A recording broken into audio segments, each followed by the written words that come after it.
ሰላም እንዴት አላችሁ? የተከበራችሁ የሰራዊት ስፖርት እና የዚህ ዩቲዩብ ቻናል ቤተሰብ የሆናችሁ በያላችሁበት ሰላማችሁ ይብዛ እያልኩኝ ይህንን ቻናል ሰብስክራይብ ያላደረጋችሁ ሰብስክራይብ አድርጉ፣ ሰብስክራይብ ያደረጋችሁ ደግሞ ላይክ አድርጉ። ይህንንም ስለምታደርጉ አመሰግናለሁ። አርሰናል ወደ ፖርቱጋል ምድር አቅንቶ በሆሴ አልባልዴ ስታዲየም የቻምፒየንስ ሊግ ጨዋታ ስፖርቲንግ ሊዝበንን 1-0 አሸንፎ ተመልሷል። ነገ ደግሞ በፕሪሚየር ሊጉ በምሳ ሰዓት ከበርንማውዝ ጋር 8 ሰዓት ተኩል በኤሚሬትስ ስቴዲየም የሚጫወት ይሆናል። ይህንን ጨዋታ በትክክል ለገመተ ወይም በትክክል መገመት ለቻሉ 3 ሰዎች የካርድ ሽልማት አዘጋጅቻለሁ። ይህንንም ሽልማት ለማግኘት ማድረግ ያለባችሁ አንደኛ የዩቲዩብ ቻናሌን ሰብስክራይብ ማድረግ፣ ሁለተኛ ይህንን ቪዲዮ ሼር ማድረግ፣ ሶስተኛ ላይክ፣ ከዛም ውጤቱ መገመት ትችላላችሁ። መስፈርቱን በትክክል መፈጸም አለባችሁ። ከዛ ውጪ አይቻልም። የአርሰናሉ አለቃ ሚኬል አርቴታ ከነገው ጨዋታ በፊት ለጋዜጠኞች ቅድመ ጨዋታ መግለጫ ሰጥቷል። መግለጫው ላይ ካነሳቸው ዋና ዋና ነጥቦች መካከል በትናንትናው ልምምድ ያልተሳተፉ ተጫዋቾች ሳካ፣ ቲምበር፣ ኦዲጋርድ እና ካላፊዮሪ ወደ ልምምድ ተመልሷል ተብሎ ሲጠይቅ ከትናንትና በኋላ ለውጦች አሉ፣ ለነገው ጨዋታ ዝግጁ ናቸው፣ አላውቅም፣ አንዳንዶቹ ብቁ ሊሆኑ ይችላሉ። ሐሙስ በነበራቸው ልምምድ ከቡድኑ ጋር ልምምድ ሲሰሩ ስላልታዩ ተጫዋቾች ሲጠየቅ አዎ ከትናንትና ጀምሮ ለውጦች ተከስተዋል። እነማን ልምምድ ሰርተዋል ወይ እነማን ወደ ልምምድ ተመልሰዋል ተብሎ ለተጠየቁት ጥያቄ አላውቅም፣ ልናገር የምችለው አንዳንዶቹ የምለውን ብቻ ነው የሚል ነገር ነው የመለሰውና ሚኬል አርቴታ ብዙ ጊዜ ስለ ተጫዋቾች ለጋዜጠኞች መናገር አይፈልግም። ሁሌም ወደ ሜዳ ወይም ከመግለጫው በኋላ ተጫዋቾች ወደ ሜዳ ሲገቡ ለተጫዋቾች ለደጋፊዎችም ለሌሎች ክለቦችም ሰርፕራይዝ ማድረግ ስለሚወድ ነውና ደግሞ መናገር አይፈልግም ሚኬል አርቴታ። ያ ነገር ነው ብዙ ጊዜ ለጋዜጠኞች የሆነ ግልጽ አድርጎ አይናገርም። እንግዲህ በጣም ደስ የሚለው ነገር ምንድነው? እዚህ ለነገ ጨዋታ ዝግጁ ነው። ያ ደግሞ ለአርሰናል በጣም አሪፍ ነው። በዛ ላይ ደግሞ አንድ ተስፋ የምሰጥ ነገር ምንድነው? አርቴታ ስለ ሚኬል ሜሪኖ ይህ ውድድር አመቱ ከመጠናቀቁ በፊት ወደ ሜዳ ሊመለስ ይችላል የሚል ነገርም አስቀምጧል። ሚኬል አርቴታ አርሰናል ቤት ውስጥ ስለመቆየት ተጠይቆ ነበርና እዚህ ሙሉ በሙሉ በጣም ደስተኛ ነኝ፣ አሁን ባለሁበት በጣም ደስተኛ ነኝ፣ ቤተሰቦቼም ደስተኞች ናቸው፣ ብዙ ምኞቶች አሉን፣ በዚህ ክለብ ማሳካት የምፈልጋቸው ነገሮች አሉኝ፣ በጥሩ ቦታ ላይ እንገኛለን፣ አርሰናል ቤቴ ነው የሚል ነገር ነው የሰጠውና አዲስ ስለ ውል ስጠይቁ በዚህ ጉዳይ ላይ ምንም አዲስ ነገር የለም። ስለዚህ ምክንያቱም ጊዜው አሁን አይደለም፣ ስለ ውል ለማንሳት ጊዜው አሁን አይደለም። ሙሉ ትኩረታችን ያለው ከአሁን ጀምሮ እስከ ውድድር አመቱ ማብቂያ ድረስ ምን ማድረግ እንዳለብን ብቻና ብቻ ነው ማሰብ እንፈልገው የሚል ነገር ነው የተናገረው። ሌላው እንደ አርሰን ቬንገር ለረጅም ጊዜ መቆየት ፈልጋለህ ወይ አርሰናል ቤት ውስጥ ተብሎ ሲጠይቅ አርቴታ አሁን ከምንም በላይ አስፈላጊው ነገር የነገው ጨዋታ ነው የሚል ነገር ነው። ሚኬል አርቴታ ስለ ኢራዮላ ጓደኛው ነው እንግዲህ ኢራዮላ የበርንማውዝ አሰልጣኝ የልጅነት ጓደኛው ነው፣ አብሮ ነው ያደጉትና ስለሱ ሲጠይቅ ከክለቡ ጋር በመተባበር ያደረገው ነገር አስገራሚ ነው። ያሳዩት ቀጣይነት፣ ያንን ማሳካት የቻሉበት መንገድ፣ የሸጡት ተጫዋቾች ብዛትና ራሳቸው እንዴት እንዳጠናከሩ ይደነቃል። አሁን ላይ ተጫዋቾች አስገራሚ ናቸው። ምክንያቱም የእንግሊዝ ማለት የፕሪሚየር ሊግ ምን ያህል ከባድ እንደሆነ እናውቃለን፣ ግን አሁንም ተፎካካሪ ናቸው የሚል ነገር ሰጥቷል። ሌላኛው ደግሞ ያነሳው ነገር ምንድነው? አርቴታ ግን ብዙ ጊዜ ስለ ተጫዋቾች ኔጌቲቭ ነገር አንስቶ አያውቅም፣ ሚዲያ ላይ አንስቶ አያውቅምና ስለ ጋብሪኤል ማርቲኔሊ ተጠይቆ ነበርና ጋቢ የማሸነፍ አስተሳሰብ ያለው ተጫዋች ሲሆን ሁል ጊዜ ምርጡ ለመሆን ይጥራል እና ሁሌ ራሱን እያሻሻለ ያለ ተጫዋች ነው የሚል ነገር ተናግሯል። እና ማርቲኔሊ ያው ትላንት በፖርቱጋል ያደረገው ነገር ይታወቃል፣ ማመስገንም አለበት ብዬ አስባለሁ። በዚህ ጨዋታ አርቴታ ስለ አካዳሚ ተጫዋቾች የተነሱ ጥያቄ ነበርና አንድ በጣም ከዛ መሃል የሳቤ ነገር ምንድነው? የአካዳሚ ተመራቂዎች የሆኑ ከውጭ የመጡ ተጫዋቾች ምርጥ መሆን አለባቸው።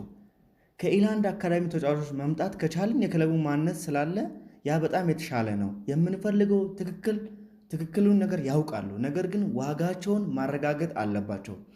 እዚህ ከመጨረሻ ላይ ምንድነው?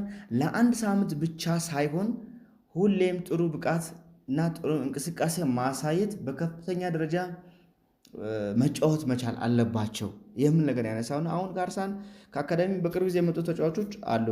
ኢታን ዋኔሪ፣ ማይስሌስ ስኬሊ እና ደግሞ ማክስ ዶማን አሁን በጣም ምርጥ ብቃት ላይ ነው ያለው እና ስኬሊ አምና የነበረው ነገር ይታወቃል። ዘንድሮ ግን ራሱን ምንም በቃ ማሻሻል አልቻለም።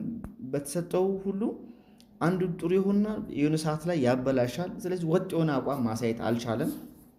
ኗኔሪ ጥሩ ነበር፣ ያው ቦታ ማግኘት ስላልቻለ እንጂ በውሰት ወደ ማርሴይ ሄደው። የስኬሊ ጉዳይ ግን ለሁላችንም የሚያሳስብ ጉዳይ ነው። አርቴታ ይህንንም ይመስለኛል ለሱ መልእክት ማስተላለፍ ፈልገው ይሆናል የተናገረው። ሚካኤል አርቴታ ለደጋፊዎች ያስተላለፈው መልእክት በተቃረበን ቁጥር ይላል እና በተቃረበን ለአርሰናል ደጋፊዎች ያስተላለፈው መልእክት በተቃረብን ቁጥር የጨዋታው ጥቅም ይበልጡኑ ግልጽ እየሆነ ይመጣል። ለእኛ ትልቅ ቀን ነው። ጨዋታው 8 ሰዓት ተኩል ይደረጋል። ጥሩ እድል እንዳለን እንረዳለን። በስቴዲየሙ መገኘት ብቻ ሳይሆን በምኖረው ድባብ ጨዋታው ላይ ተጽዕኖ ማሳደር ነው።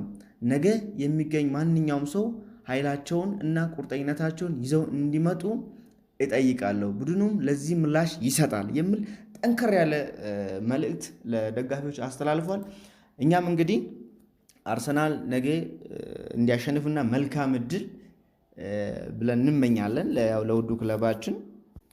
ሌላው ደግሞ የበርንማውዙ አሰልጣኝ ራዮላ ስለ አርሰናልና ከጉዳት ስላገገሙ ተጫዋቾችም አንዳንድ አስተያየቶችን አንስቷልና ስለዛ ነገሮች አጠር አድርጌ ላስቀምጥላችሁ። ራዮላ ካላቸው ነገሮች እንግዲህ ከበርንማውዝ በኩል ከጉዳት የተመለሱ ተጫዋቾች ታይለር አደምስ እና ቤንጋኖን ዶክ በእረፍት ጊዜ ይሄ በኢንተርናሽናል በእረፍት ጊዜ አገግመው እንግዲህ ለነገ ጨዋታ ለአርሰናሉ ብቁ ሆነዋል።